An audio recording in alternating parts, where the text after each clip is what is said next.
Atenção, atenção, aqui é o professor Bruno de volta.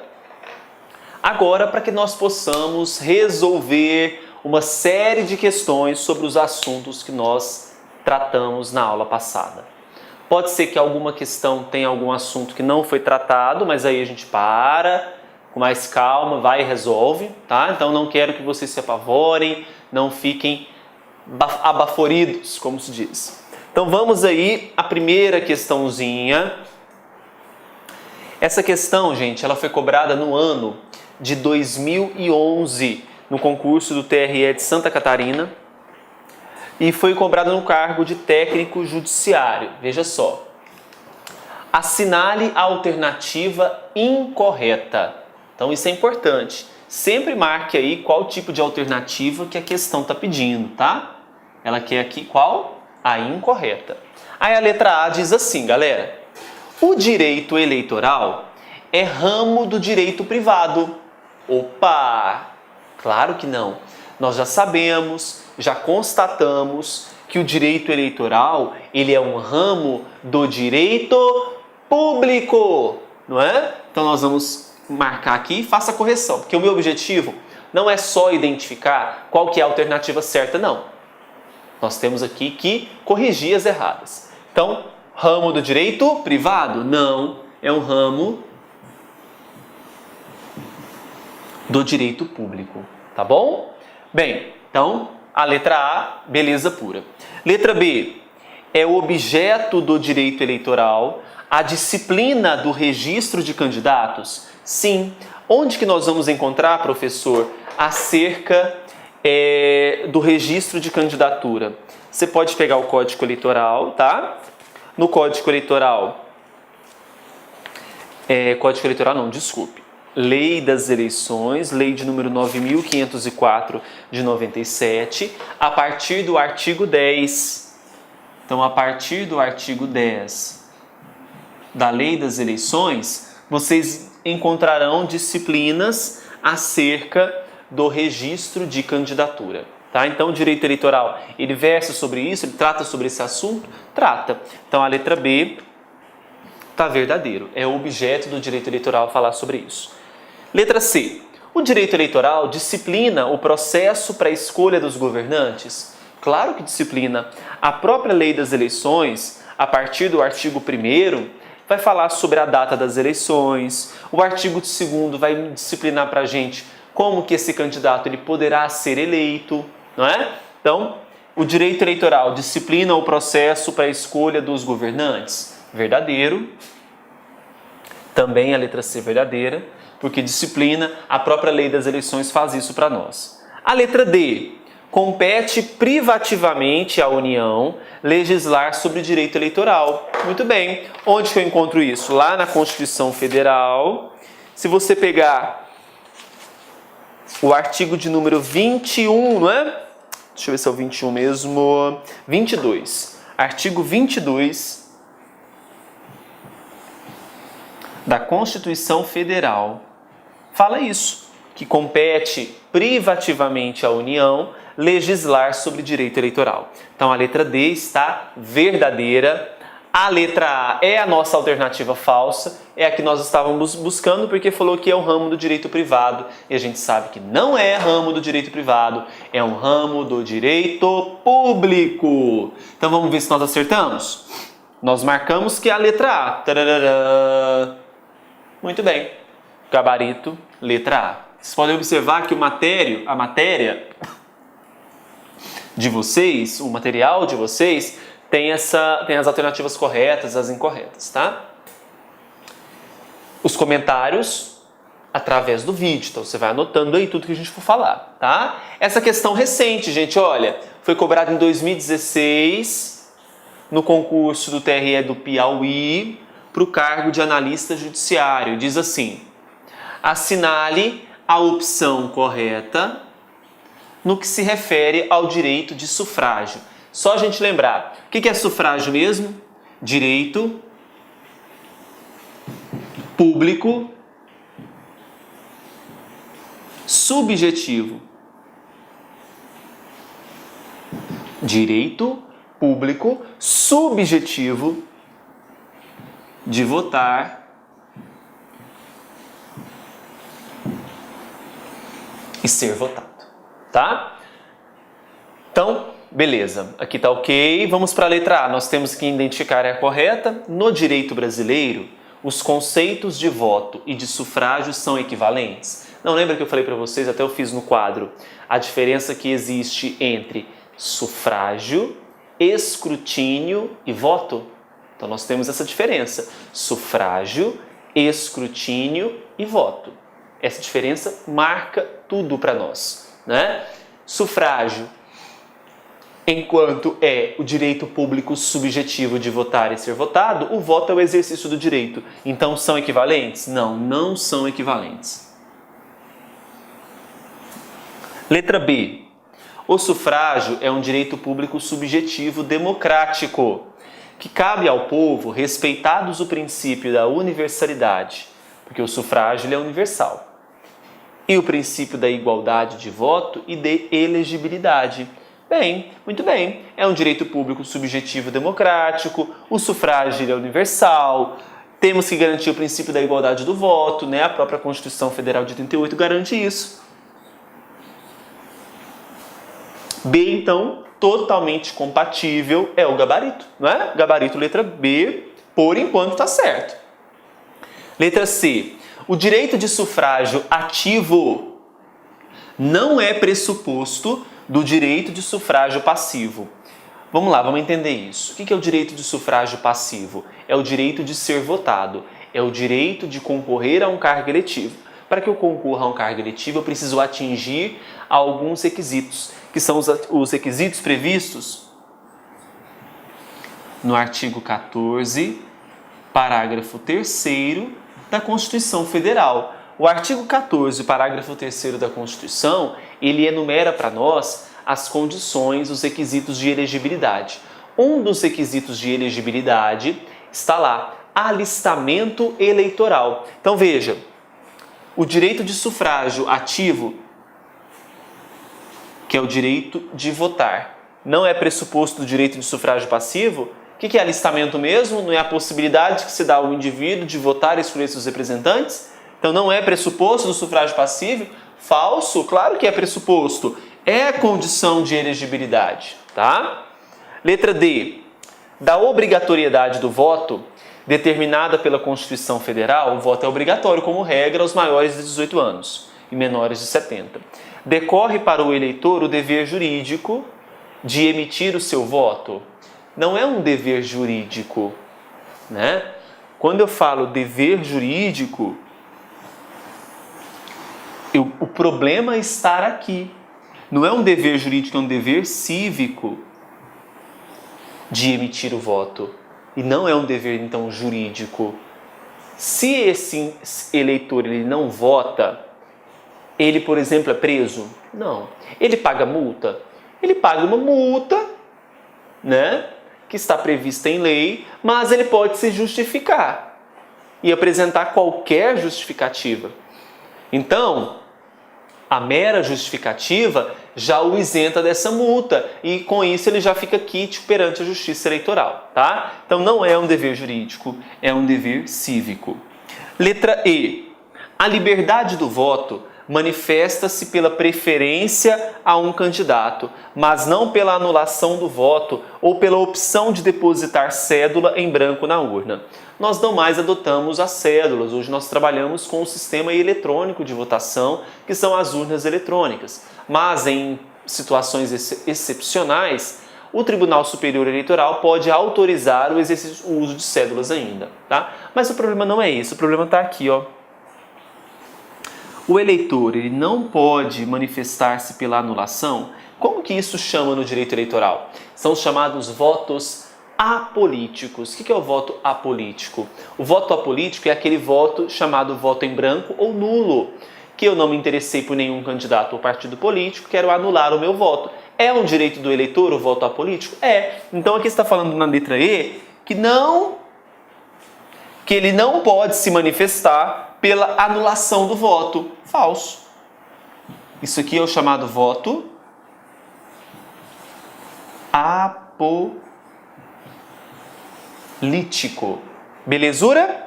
Então, nós marcamos que o gabarito é a letra B. Vamos conferir se o gabarito está correto. Gabarito, letra B de Bruno. Acertamos mais uma questão. Por enquanto, tranquilo, né? Vamos passar para a próxima. Nossa questãozinha de número 3. Questão 3 foi cobrada em 2015 para técnico judiciário do Tribunal Regional Eleitoral do Acre. Vamos ter atenção a essa questão. Veja, em relação à legislação eleitoral, assinale a alternativa correta. Mais uma vez, temos que identificar aqui a correta. Letra A. O Código Eleitoral é a legislação central do regime jurídico eleitoral, sendo as demais legislações acessórias naquilo em que ele for omisso. Não. Eu falei lá em aula, qual que é a legislação primária?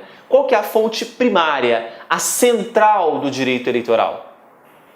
É a Constituição Federal. Então a letra A está falsa porque ela afirma que o Código Eleitoral é a legislação central e não é. É a Constituição Federal que é a nossa fonte primária, é que será a nossa legislação central do regime jurídico eleitoral. Tá bom? Letra B. A lei que alterar o processo eleitoral deve respeitar a regra da anualidade eleitoral. Olha o princípio da anualidade eleitoral ou anterioridade, assim como você achar melhor chamar. Ele está presente onde? No artigo 16 da Constituição. E diz assim, a lei que alterar o processo eleitoral entrará em vigor na data de sua publicação, não se aplicando à eleição que ocorrer até um ano da data de sua vigência. Muito bem, então a letra B, ela está corretíssima, não é? Letra C, é inaplicável dentro do sistema processual eleitoral qualquer disposição do Código de Processo Civil em razão da sua incompatibilidade com o que diz o Código Eleitoral. Quando nós vimos as diferenças entre fontes diretas e fontes indiretas do direito eleitoral, aquela relação, aquele rol de fontes indiretas, quais são? O Código Penal, o Código de Processo Penal, Código Civil, cadê? Código de Processo Civil. Então, é fonte indireta do direito eleitoral o Código de Processo Civil. Então, a letra C está falsa, porque ela está falando que será inaplicável. Não será inaplicável, será aplicável. Letra D. A cada eleição será publicada pelo Tribunal Superior Eleitoral uma lei específica dispondo a respeito do pleito a ser realizado. Não. Por exemplo, tem a Lei das Eleições, que é a Lei 9.504 de 97. Eu não tenho uma Lei das Eleições de 2016, que é a das eleições municipais de 2016. O que eu vou ter são expedições de resoluções que vão regular o que está previsto em lei. Mas para cada eleição eu vou ter uma legislação específica? Não. O que eu vou ter é uma resolução. E aqui está falando que a cada eleição será publicada pelo TSE uma lei específica dispondo a respeito do pleito a ser realizado. Então a letra D está falsa. Letra E. Além das disposições constitucionais, somente lei complementar pode dispor acerca de matéria eleitoral. E aí? Vamos lá? Será que somente lei complementar pode dispor acerca de matéria eleitoral? Eu tenho a Lei Complementar 64 de 90, que fala sobre inelegibilidades, né? Eu tenho a Lei das Eleições, que não é lei complementar, é uma lei ordinária. Eu tenho uma outra lei ordinária, a Lei Orgânica dos Partidos Políticos, não é? Então, só lei complementar trata sobre matéria eleitoral? Não, eu tenho leis ordinárias também. Não poderão tratar de matéria eleitoral, não se esqueçam disso, medidas provisórias e nem leis delegadas. Então, a letra E ela também está falsa. Portanto, o gabarito da nossa questão, a gente tinha visto que era a letra B. Vamos conferir? Questão número 3, gabarito letra B. Olha só, acertamos. Vamos para a próxima questão? Questão agora de número 4.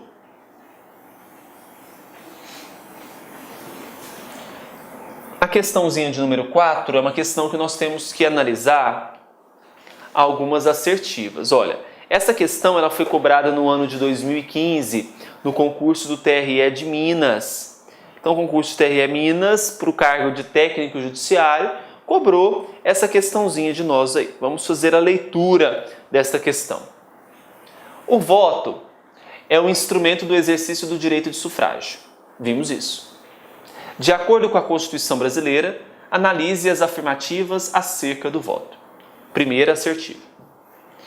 É um direito público objetivo que garante a representação do eleitor. Veja, primeiro, em nenhum momento da nossa aula eu falei que voto é direito público objetivo.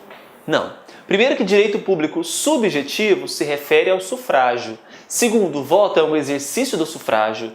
Não é? Então não se trata de um direito público objetivo ou subjetivo. Ele se manifesta pelo exercício do sufrágio, que aí sim o sufrágio é um direito público subjetivo. Tá? Então, primeiro aqui, tá falsa, porque você pode até colocar, né? O sufrágio, direito público subjetivo. Muito bem. Letra B. Número 2. É função política e social de soberania popular na democracia representativa. Olha, está falando que o voto tem função política e social de soberania popular na democracia representativa. Quando eu falei sobre a soberania popular, ela poderá ser exercida através, quando eu falo de democracia, essa democracia representativa, ela recebe o nome de democracia também semidireta. E o que é democracia semidireta?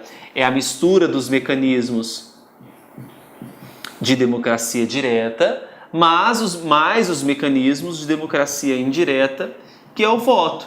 Então eu não posso dizer que o voto ele não tem função política e social de soberania popular na democracia representativa? É claro que posso. Então a 2 está verdadeira. 3. É um dever de todo cidadão brasileiro de comparecer à eleição e votar. Cuidado, esse todo aqui ele é problemático.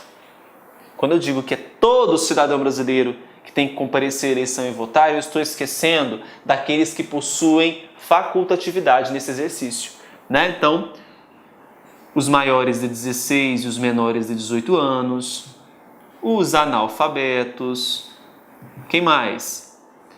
Os maiores de 70 anos. Opa, aqui eu errei o símbolo matemático, né? Então, olha, maior de 16, não tá certo, maior de 16, menor de 18. Menores de 70 anos, maiores de 70 anos. Ô professor, vamos lá. Maiores de 70 anos, facultativo também. Então, quando eu falo todo cidadão, eu estou esquecendo dos facultativos. 4.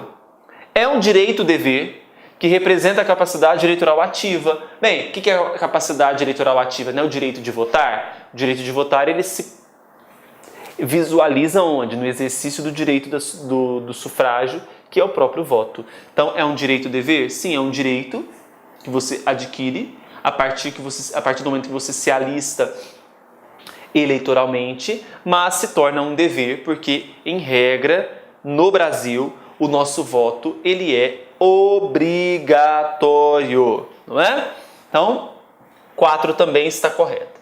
Então, a questão pede assim: estão corretas apenas as afirmativas número 2 e número 4. Número 2 e 4, gabarito letra C. Vamos conferir? Gabarito letra C. Palmas pra gente, acertamos. Vamos para a próxima questão. Próxima questão. Essa questão foi cobrada para técnico judiciário no TRE de Roraima no ano de 2015. Olha só. Incluem-se dentre as fontes diretas do direito eleitoral. Então lembre-se, quando eu falo de fonte direta, eu estou falando da própria Constituição, estou falando do Código Eleitoral, da Lei das Eleições, da Lei dos Partidos Políticos, das leis complementares, da Lei de Elegibilidade, que é 64/90, e a Lei da Ficha Limpa, que é a Lei Complementar 135 de 2010. Então eu tenho essas fontes diretas. Por outro lado, eu tenho as fontes indiretas. Quais são as fontes indiretas? Eu tenho o Código de Processo Civil, o Código Civil, Código de Processo Penal, o o Código de Processo Penal, o Código Penal, consultas, jurisprudências. E tem aquela que gera uma série de dúvidas, uma série de embates, né? As resoluções do TSE. As resoluções do TSE, elas são consideradas fontes diretas, lembra? Muito bem. Então veja, incluem-se dentre as fontes diretas do direito eleitoral. Primeiro, letra A. As resoluções do TSE são fontes diretas? Verdadeiro, são fontes diretas. Letra B. As leis estaduais? Não, eu não tenho lei estadual falando sobre direito eleitoral. Não são nem fontes diretas nem indiretas. Leis municipais também não se incluem como fontes. Letra D. Os julgados que compõem a jurisprudência dos tribunais eleitorais. Veja, os julgados que vão compor a jurisprudência dos tribunais eleitorais não são fontes diretas, serão fontes indiretas. Fontes. Falei isso na aula. Então a letra D falsa. Letra E. Os entendimentos doutrinários relativos ao direito eleitoral. Aquilo que está embutido na doutrina, eu não posso considerar nem como fonte direta, nem como fonte indireta, que está previsto pelos doutrinadores nos nossos livros. Então a letra E também está falsa. A gente identificou que o gabarito é a letra A. Vamos ver? Acertamos também. Mais uma. Que isso, hein? A gente está detonando geral aqui, respondendo todas as questões com maestria. Mas claro, né, depois de ter destrinchado e passado para vocês todo esse conteúdo com muito carinho e amor, não tem jeito.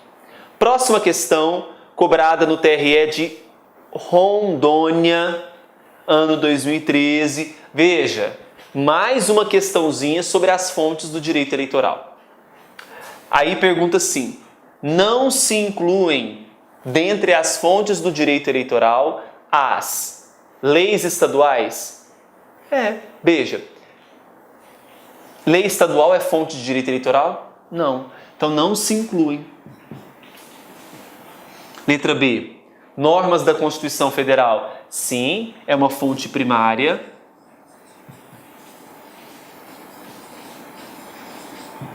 E direta. C.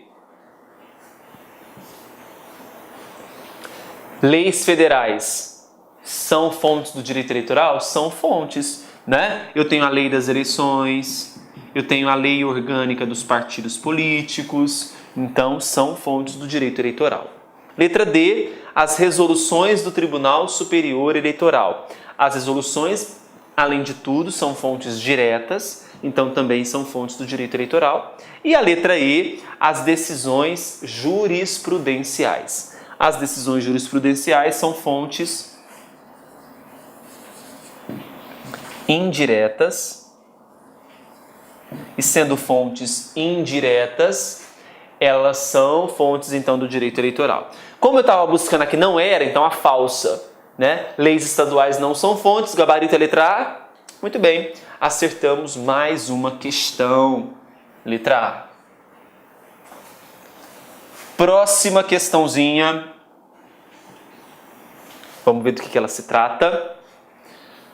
A próxima questão, ela foi cobrada no TRE Rio Grande do Sul, ano 2015, foi cobrada para técnico judiciário e diz assim: a respeito do sistema eleitoral brasileiro, sistemas eleitorais é o nosso próximo tema de aula, tá? Nós vamos falar no próximo tema, no próximo assunto, sobre sistemas eleitorais. A respeito do sistema eleitoral brasileiro, mesmo que a gente não estudou, vou ajudar vocês nessa questão, tá? Letra A. O princípio da moralidade eleitoral, nós estudamos esse princípio da moralidade, está presente lá no artigo 14, parágrafo 9º da Constituição Federal. Lembra? Lembrou? Lembrou? Então vamos lá. O princípio da moralidade eleitoral exige dos candidatos a prestação de contas uniforme, sem previsão de prestação de contas simplificada, independentemente do valor movimentado em seu processo eleitoral. Vamos por partes. O princípio da moralidade ele está presente no nosso ordenamento jurídico eleitoral? Sim, ele embasa, ele é característico ali. Aí aqui nós estamos falando sobre prestação de contas. Nós nem vimos essa matéria ainda, mas eu trouxe essa questão porque eu achei ela legal. Vocês já vão saber que no Brasil hoje nós temos a prestação de contas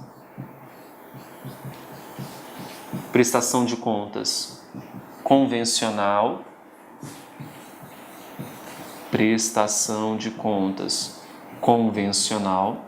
Eu tenho também a prestação de contas simplificada, que foi uma forma do legislador desburocratizar o processo de prestação de contas, tá?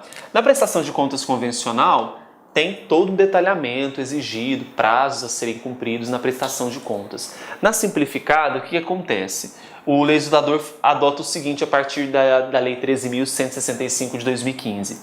Para aqueles candidatos que tiver movimentação financeira até R$20 mil, ele poderá adotar o sistema simplificado de prestação de contas, que o próprio nome diz, é um sistema simplificado, mas que o próprio Tribunal Superior Eleitoral não editou uma resolução para explicar melhor esse sistema. Provavelmente para as próximas eleições nós saberemos mais detalhes, né? Além disso, nos municípios que vão eleger prefeitos, vereadores, né? E esses municípios que vão eleger então prefeitos e vereadores, e a movimentação desse município é no máximo até 50 mil eleitores,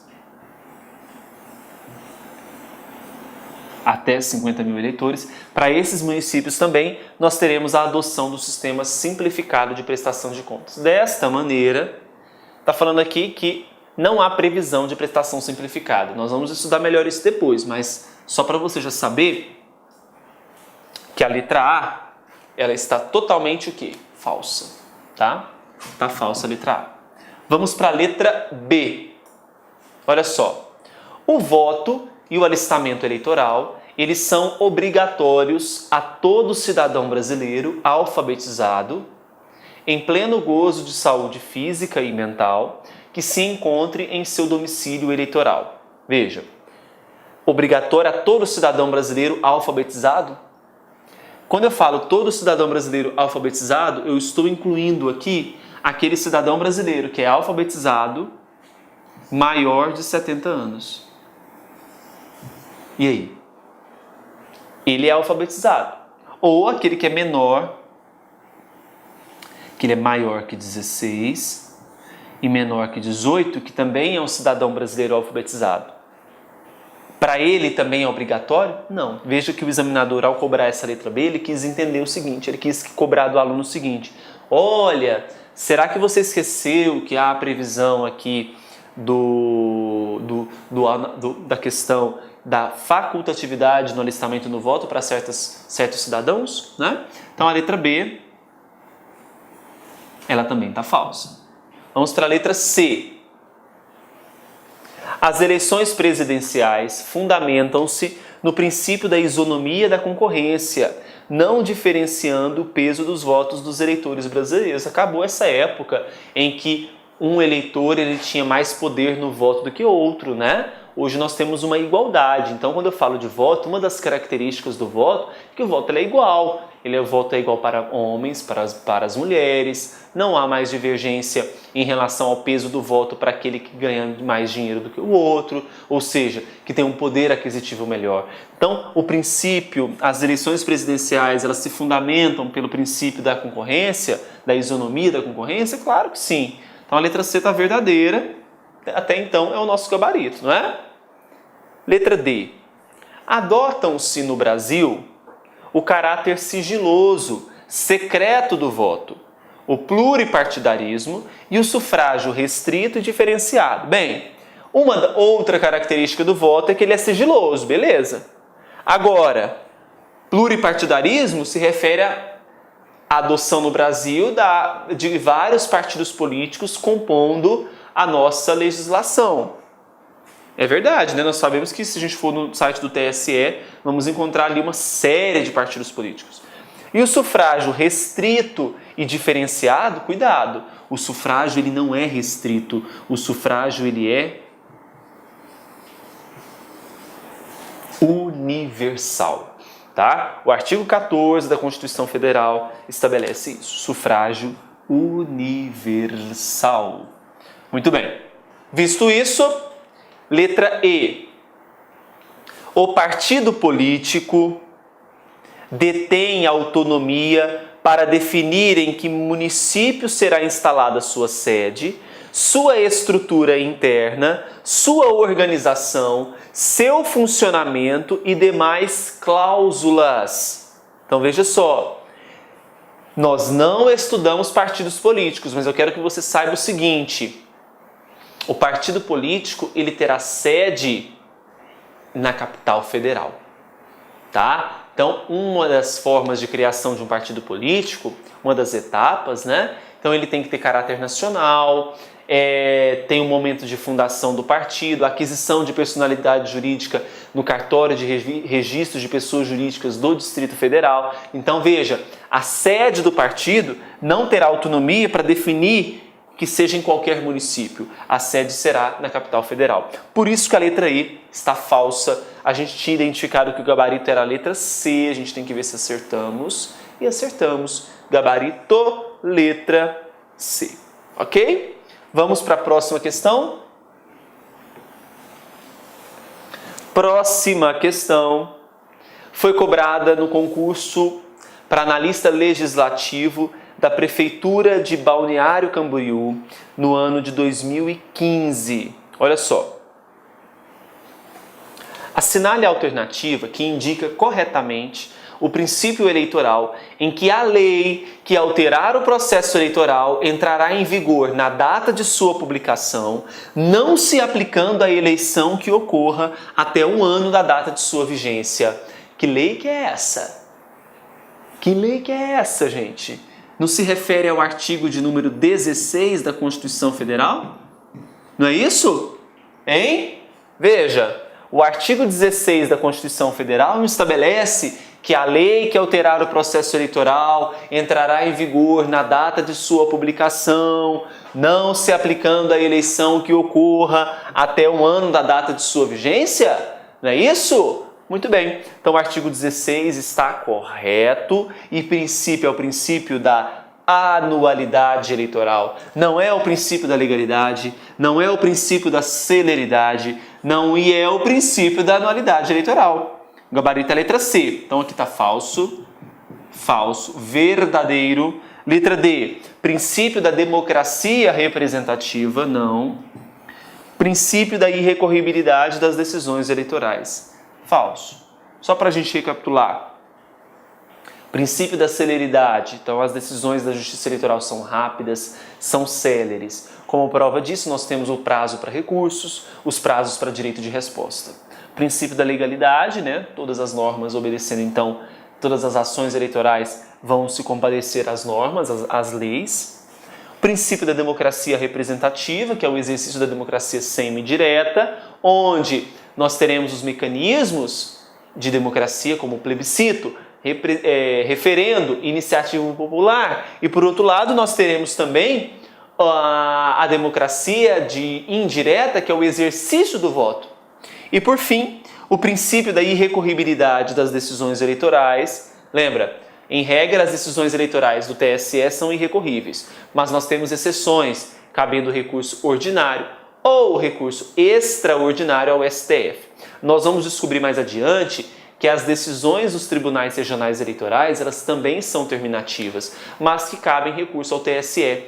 O ordinário também, e nas situações previstas do artigo 276 do Código Eleitoral, e recurso especial ao Tribunal Superior Eleitoral. Então, o gabarito dessa questão é a letra C, vamos ver? Muito bem, gabarito letra C. Próxima questão. Próxima questão foi cobrada em 2015 para procurador da Assembleia Legislativa de Goiás. Veja, ao julgar o recurso extraordinário eleitoral de número 633.703, em 23 de março de 2011, o Supremo Tribunal Federal entendeu que a Lei Complementar número 135 de 2010, por desrespeitar o artigo 16 da Constituição Federal, que é o próprio princípio da anualidade eleitoral, considerando o princípio da anualidade. Vamos aí às alternativas. Letra A. A emenda constitucional que altera o processo eleitoral possui aplicação imediata. Muita atenção. Eu lembro que eu falei que as emendas constitucionais elas também se sujeitam ao princípio da anualidade. Está naquele slide que eu estava comentando sobre a questão das resoluções do TSE. Aí eu falei que as resoluções do TSE não se sujeitam ao princípio da anualidade. Mas as emendas não, as emendas elas se sujeitarão sim ao princípio da anualidade eleitoral, tá? Por isso que a letra A está falsa. Então, porque está falando que possui aplicação imediata. Não, somente após 1 ano da data de vigência. Letra B. A lei que altera o processo eleitoral, assim que publicada, ingressa imediatamente no ordenamento jurídico pátrio, inocorrendo a vacatio legis. Falei sobre isso. Eu até citei essa expressão vacatio legis justamente por conta dessa questão, né, que já foi objeto. Realmente, as leis que alteram o processo eleitoral, nós não vamos ter a ocorrência de vacatio legis, tá? Nós não temos a presença, então, de um tempo a ser esperado para que a norma ela possa entrar com vigência. O que nós vamos ter é a eficácia. A eficácia, por isso que chama princípio da anualidade. Então a letra B está verdadeira. Letra C. A lei que altera o processo eleitoral entra em vigor 1 ano após a sua publicação, não tendo efeito no período de vacatio legis. Não, né, gente? Falso. A vigência de uma norma que altera o processo eleitoral, ela é imediatamente a data da publicação. Então, tem a publicação? Temos a vigência. Então, a letra C está falando que entra em vigor 1 ano após. Não, é eficácia que é 1 ano após. Eficácia que é 1 ano após. Letra D. A incidência da anualidade em relação à lei que altere o processo eleitoral dependerá de ponderação no caso concreto, por tratar-se de um princípio. Veja, para que esse princípio da anualidade seja analisado, depende de ponderação no caso concreto? Não, o que eu tenho que observar é a lei que está em jogo, ela altera o processo eleitoral? É isso que nós temos que observar. Não que haja, então, necessidade de ponderação no caso concreto, tá? Então, a letra D está falsa. Nós marcamos que o gabarito é a letra B. Mais uma vez, acertamos a questão. Muito bem? Partiu, próxima questão. Próxima questão foi cobrada no ano de 2014 para juiz de direito substituto. Olha só, foi cobrada no concurso do Tribunal de Justiça do Distrito Federal e Territórios. Assinale a opção correta no que diz respeito aos princípios do direito eleitoral. Letra A. O termo poliarquia é usado tanto para designar uma democracia representativa moderna, como para distinguir esse tipo de regime daqueles não democráticos. Olha só, não falei sobre isso. Mas, só para a gente caiu isso uma vez só, tá? Eu só vi essa expressão uma vez nas questões de direito eleitoral. O que é poliarquia? É uma democracia representativa moderna, essa democracia que nós estamos vivendo atualmente, tá? Pela participação maior dos cidadãos na escolha dos representantes, né? Através dos meios de democracia direta, dos meios de democracia indireta. É um termo trazido pelo Dahl, né? Ele escreve assim, ó, Dahl, acho que a pronúncia é assim mesmo. E ele traz essa expressão poliarquia, que é para distinguir esse regime dos regimes autocráticos, tá? Aquele regime que a concentração do poder está nas mãos de uma pessoa só. Não, nós temos agora a democracia moderna, em que o poder ele está na mão do povo. É o povo que detém esse poder. Então a letra A está verdadeira, porque realmente há essa distinção. B. A democracia direta é caracterizada pelo voto de igual valor de todos os eleitores e pela provisoriedade da ocupação de mandatos de representação. Não. A democracia direta, ela é caracterizada pelos mecanismos quando nós falamos lá dos mecanismos da democracia, do exercício do sufrágio popular. Então eu tenho o plebiscito, eu tenho o referendo e tenho a iniciativa popular. Então não é a democracia direta que se caracteriza pelo voto de igual valor de todos, e sim a democracia indireta. Então a letra B está falsa. Letra C. O sufrágio universal e o voto direto e secreto são as formas de exercício da soberania popular, estabelecidas no texto constitucional, mas podem ser abolidas a qualquer tempo por deliberação dos senadores. Não, porque tanto o sufrágio universal quanto o voto direto e secreto são cláusulas pétreas, então não podem ser abolidos. Então anote aí, ó, falso, porque são cláusulas pétreas. Ok? Muito bem. Vamos para a próxima alternativa, letra D. Considera-se indireto o voto que é dado a uma sigla partidária, possibilidade existente em sistemas eleitorais que contemplam a existência de uma lista pré-ordenada de candidatos. Não, voto indireto não é isso. Quando eu voto numa sigla partidária, o que designa isso é chamado voto de legenda. Nós vamos ver isso na aula sobre sistemas eleitorais. Então, voto de legenda, tá? Então não é voto indireto. Então letra D falsa. Letra E. Por força do princípio da anualidade eleitoral, todas as regras eleitorais demandam aprovação com anterioridade de pelo menos um ano para que possam vigorar nas eleições seguintes. Não são todas as regras que precisam seguir o princípio da anualidade eleitoral. Somente aquelas leis que alteram o processo eleitoral. Por isso que a letra E está falsa. O gabarito dessa questão é a letra A, nós já havíamos assinalado como gabarito. Ok? Então, acertamos a questãozinha. Partiu próxima. Vamos lá. Próxima questão.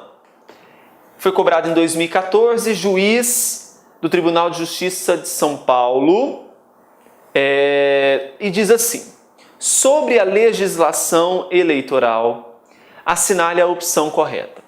Letra A. A lei ou resolução do TSE que alterar ou regulamentar o processo eleitoral entrará em vigor na data da sua publicação, não se aplicando à eleição que ocorra até um ano da data de sua vigência. Em algum momento eu falei que resolução do TSE está lá no artigo 16? Não, eu disse a lei que alterar o processo eleitoral. Então temos dois erros aqui, resolução do TSE e regulamentar. É a lei que alterar o processo eleitoral, letra A falsa. B. A lei que alterar o processo eleitoral entrará em vigor na data de sua publicação, não se aplicando à eleição que ocorra no exercício seguinte à sua publicação. Não se aplicando à eleição que ocorra no intervalo de um ano da publicação. Então não é no exercício seguinte, o erro aqui, ó. Letra C. A lei que alterar o processo eleitoral entrará em vigor na data de sua publicação. Beleza. não se aplicando à eleição que ocorra até um ano da data de sua vigência. Verdadeiro, é a literalidade do artigo de número 16 da Constituição. Letra D. A lei ou resolução do TSE que alterar ou regulamentar, praticamente a mesma balela da letra A, né? Então, gabarito aqui, marcamos letra C, partiu conferir. Muito bem, gabarito letra C. Próxima questão. Veja que é uma bateria mesmo de questões, né? Foi cobrado para promotor de justiça, Ministério Público do Estado do Acre, ano 2014. Fala assim: assinale a opção correta acerca dos princípios constitucionais relativos aos direitos políticos. Nós vamos estudar com mais calma quando a gente vê elegibilidade e inelegibilidade, tá? Diz o seguinte, galera: o alistamento eleitoral e o voto são facultativos para os analfabetos, os maiores de 65 anos e os maiores de 16 e menores de 18. Para os analfabetos, ok. Maiores de 65 anos, não. Nessa idade aqui ainda é obrigatório. Maiores de 16 e menores de 18, ok, facultativo. Mas por conta daqui, está errada a letra A. B. O alistamento eleitoral e o voto são facultativos para os estrangeiros de qualquer nacionalidade, residentes no Brasil por período superior a 15 anos, ininterruptos e sem condenação penal. Não. Aos estrangeiros não é nem facultativo nem obrigatório, é vedado. Então aqui nós temos uma condição vedada. Letra B, falso. Letra C. O pleno exercício dos direitos políticos e o domicílio eleitoral na circunscrição pelo prazo mínimo de 1 ano antes do registro da candidatura são condições de elegibilidade. Pleno exercício dos direitos políticos, beleza. Domicílio eleitoral na circunscrição pelo prazo mínimo de 1 ano antes do registro da candidatura é antes das eleições, não antes do registro da candidatura. Então a letra C, falso. Olha o peguinho, o cara vai lendo rápido e já marca a letra C como certa, né? D. O militar alistável, ele é elegível e contando menos de 10 anos de serviço deve ser agregado pela autoridade superior. Se eleito, passará automaticamente no ato da diplomação para a inatividade. Ao contrário, quando ele tem menos de 10 anos de serviço, ele é afastado da atividade. Mais de 10 anos, aí sim. Então o problema está aqui, ó. Mais de 10 anos de serviço, aí sim ele deverá ser agregado pela autoridade superior. Se eleito, ele passa automaticamente no ato da diplomação para a inatividade, tá? Letra E. A soberania popular é exercida pelo sufrágio universal e pelo voto direto e secreto, com um valor igual para todos e nos termos da lei, mediante plebiscito, referendo e iniciativa popular. Literalidade do artigo de número 14 da Constituição Federal. Então a letra E está verdadeira. Gabarito da nossa questão. Ok? Muito bem. Já matamos mais uma questão. Vamos para a próxima. Próxima questão, cobrada no ano de 2011. Analista judiciário, veja só, TRE de Santa Catarina. Sobre o direito e a legislação eleitoral, assinale a alternativa incorreta. Letra A. São disposições próprias do Código Eleitoral para fins eleitorais o conceito de funcionário da Justiça Eleitoral e de funcionário público. Quando a gente tratar sobre crimes, nós vamos ver que sim, para fins eleitorais, o funcionário da Justiça Eleitoral e o funcionário público, eles estão no mesmo patamar, tá? Então tá verdadeira, mas eu estou buscando aqui, não é incorreta? Muito bem.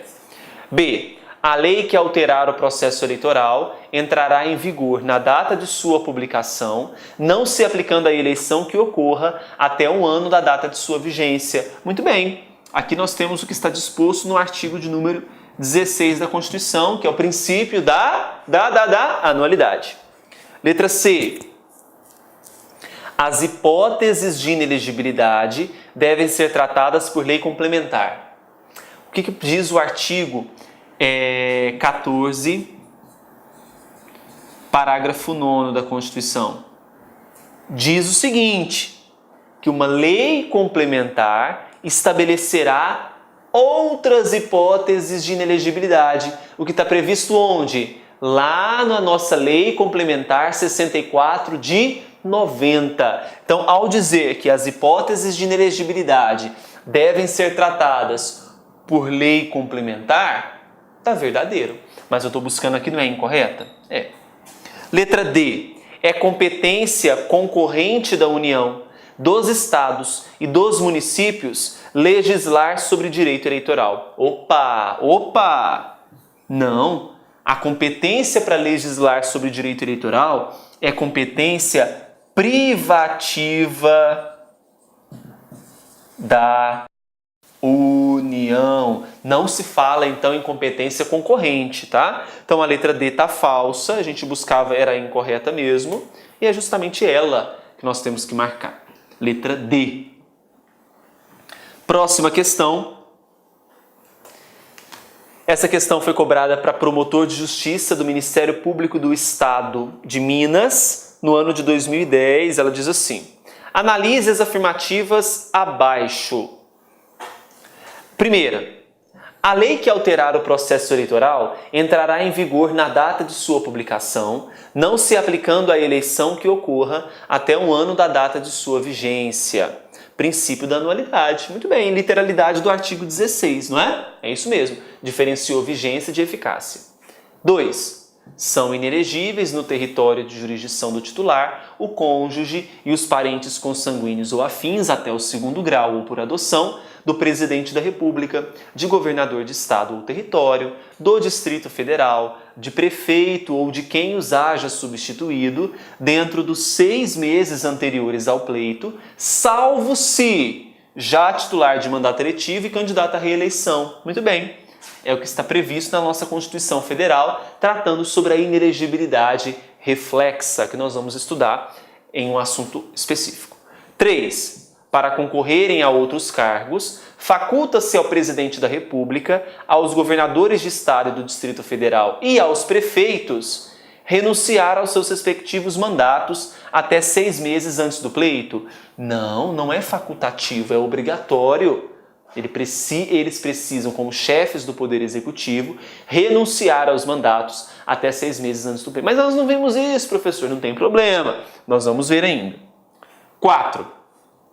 Não obstante a garantia da presunção de não culpabilidade, a norma inscrita no artigo 14, parágrafo 9º, que se trata da lei complementar e estabelecerá outros casos de inelegibilidade, autoriza restringir o direito fundamental à elegibilidade, em reverência aos postulados da moralidade e da probidade administrativa. Verdadeiro, né? Porque nós sabemos ali que estão presentes as condições de outras condições de inelegibilidade, que justamente vai afastar a elegibilidade por conta de preservar a moralidade e probidade administrativas. Eu estou buscando aqui a incorreta. É incorreto que se afirma somente na 3. Então, provavelmente, o gabarito é a letra C. Vamos conferir?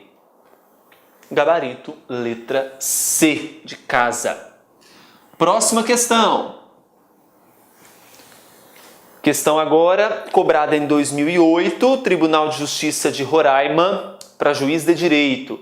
A respeito dos direitos políticos, é correto afirmar que, letra A lei que alterar o processo eleitoral entrará em vigor na data de sua publicação, mas não se aplicará à eleição que ocorra até um ano da data de sua vigência.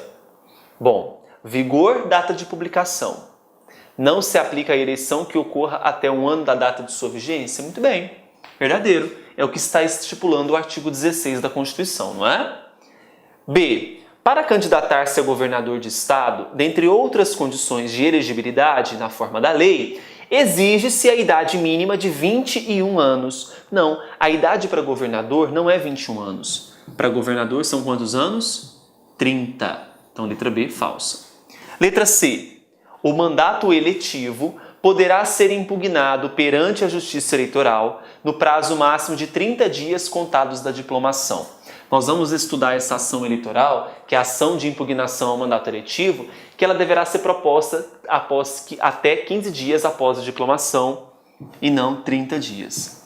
Letra D. a condenação criminal ainda não transitada em julgado implica em suspensão dos direitos políticos. Somente vai implicar em suspensão dos direitos políticos quando houver o trânsito em julgado. Não houve, não há o que se falar em suspensão. Letra E. A ação de impugnação de mandato, por força do princípio da transparência, não tramitará em segredo de justiça e o autor não responderá por litigância de má-fé. Falso. Primeiro está falso porque tramita sim em segredo de justiça. E segundo, porque o autor sim vai responder por litigância de má-fé. Então o gabarito da questão é a letra A. Vamos ver? Acertamos. Gabarito, letra A. Próxima questão. Vamos lá. Questão agora, analista judiciário, TRE Rio Grande do Sul, 2015. Veja, o direito eleitoral, precisamente, dedica-se ao estudo das normas e procedimentos que organizam e disciplinam o exercício do poder de sufrágio popular, de modo a que se estabeleça e precisa equação entre a vontade do povo e a atividade governamental. Para melhor ordenação lógica das fontes, há que se partir da Constituição Federal de 88, que é a fonte suprema de onde promana a ordem jurídica estatal. Beleza. Com relação a isso, a esse tema, assinale a opção correta. Letra A. Incorporou-se no texto da Constituição a capacidade eleitoral ativa e passiva dos analfabetos? Não.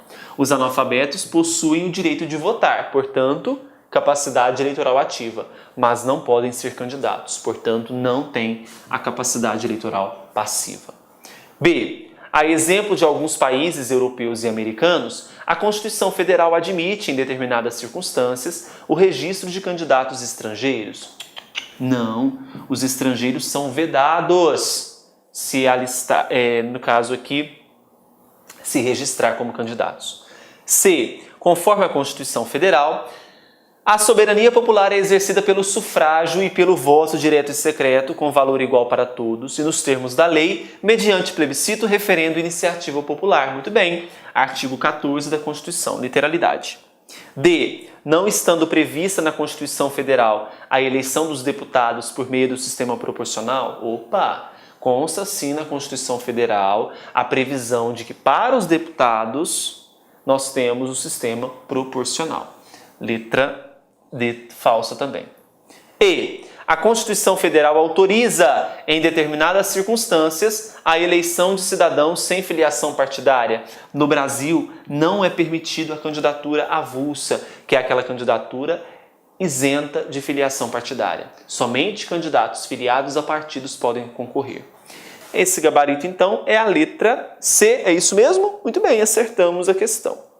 Próxima questão, cobrada em 2014, para juiz do Tribunal de Justiça de Minas, diz assim: analise as afirmativas seguintes. Primeira, independente e próprio, com autonomia científica e didática, falamos disso, o direito eleitoral está encarregado de regulamentar os direitos políticos dos cidadãos e o processo eleitoral, cujo conjunto de normas destina-se a assegurar a organização e o exercício dos direitos políticos, especialmente os que envolvam votar e ser votado.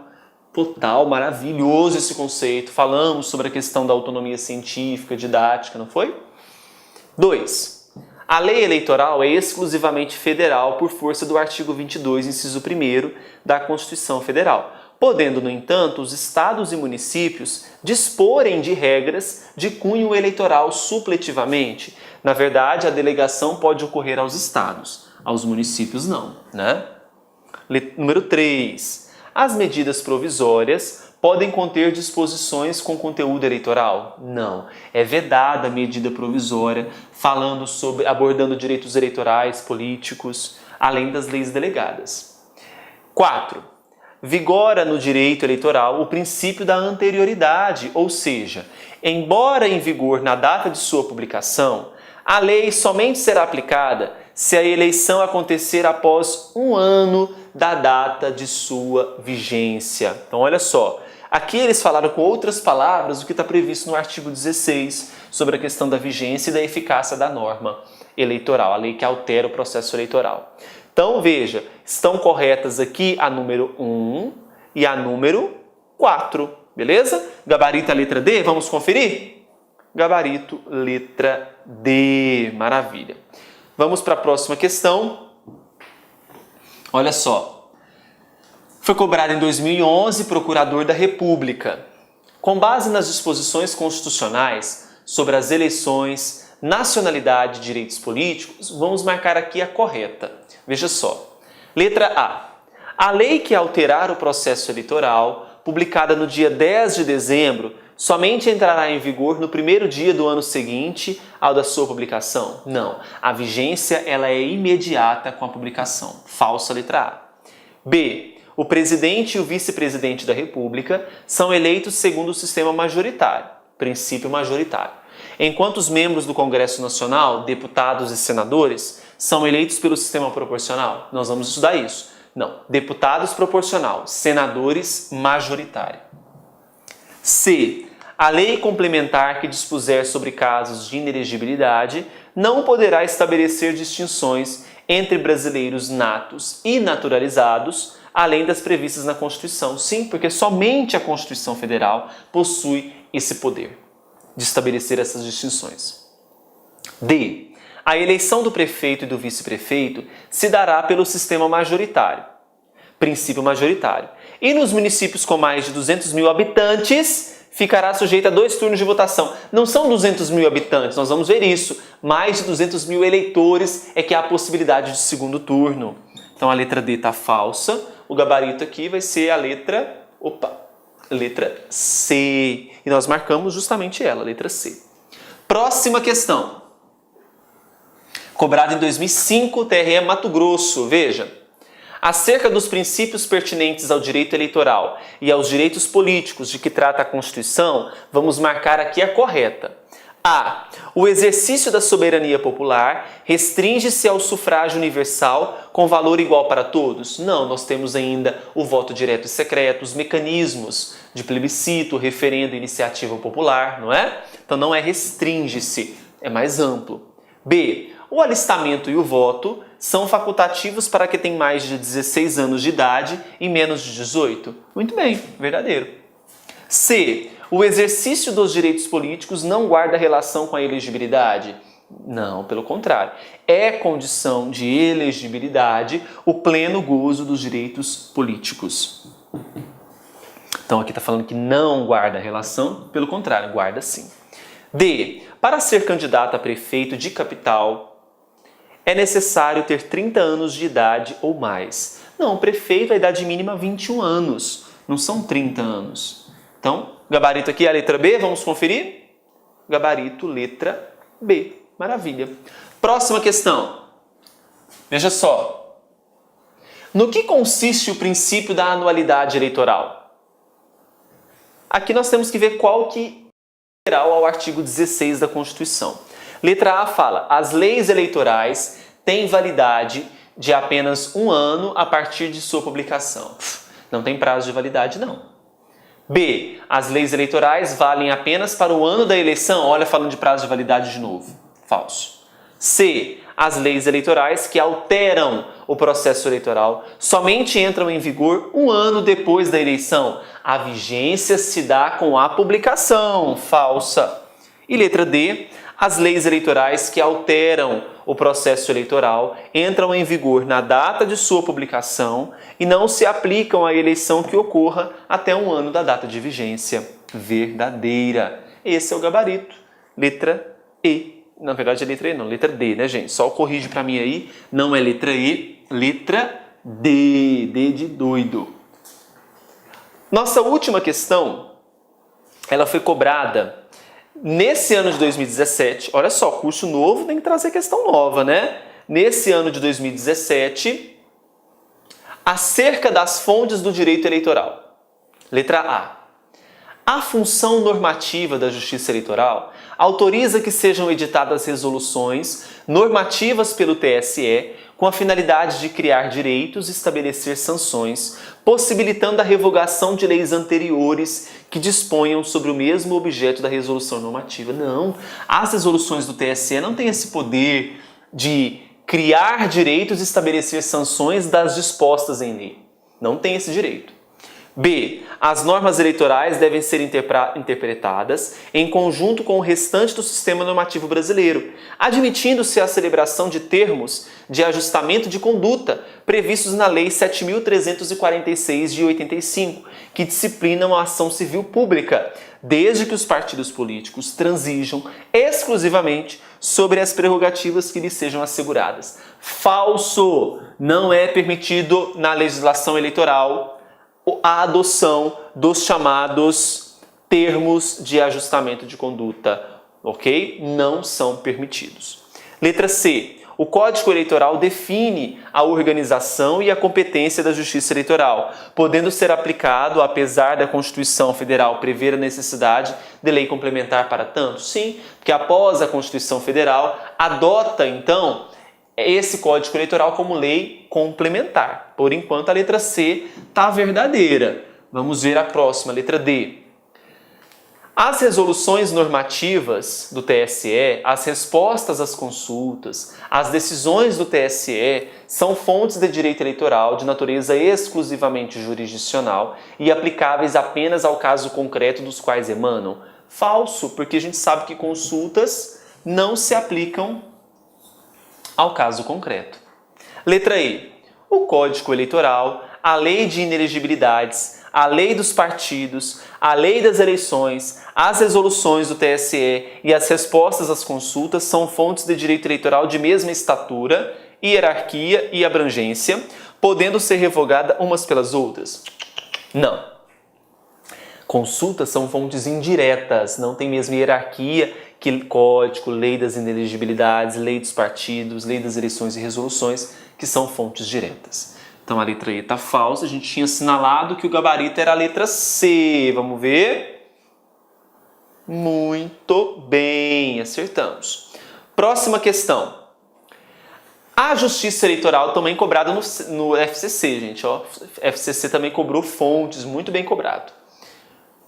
A Justiça Eleitoral é sui generis, na medida em que, além do exercício da função jurisdicional, é dotada da função administrativa, da função normativa e da função consultiva. Sobre as funções da Justiça Eleitoral, letra A. A função normativa permite a edição de atos normativos de caráter geral e abstrato, com vistas a dar execução ao Código Eleitoral. Muito bem, são as resoluções do TSE.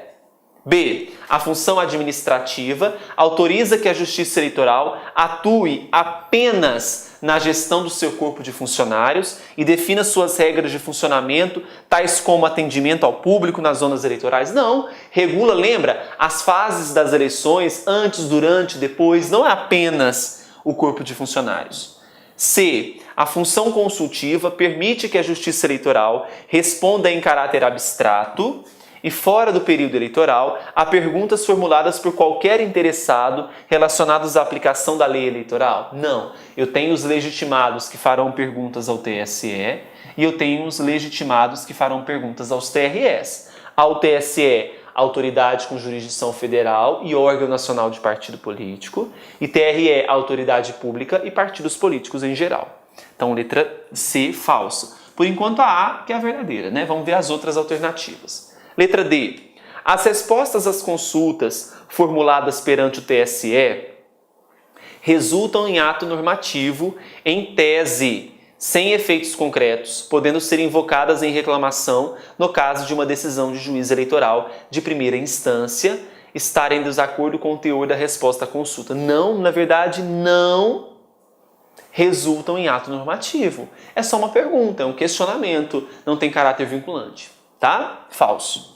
E. A função normativa autoriza o juiz eleitoral a promover o alistamento dos eleitores, a expedição dos títulos eleitorais e a designação dos locais de votação? Não, função normativa e estabelecimento de resoluções. Aqui nós estamos falando da função jurisdicional e não da função normativa. Então o gabarito é, sem dúvida, a letra A, ok? E assim a gente encerra a nossa série de questões da nossa primeira aula, conceitos, fontes e princípios do direito eleitoral.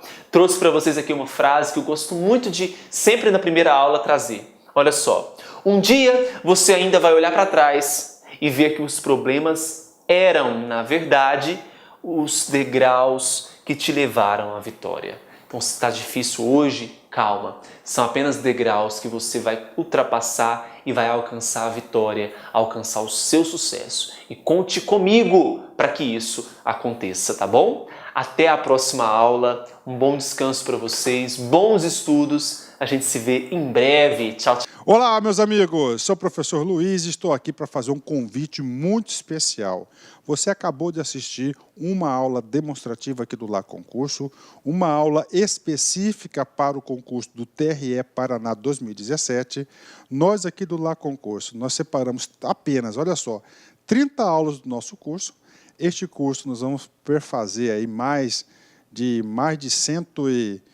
130 aulas para vocês, ó. Mais de 130 aulas, nós separamos apenas 30 aulas do nosso curso e colocamos como demonstração no YouTube para que você aí avalie a qualidade do nosso curso.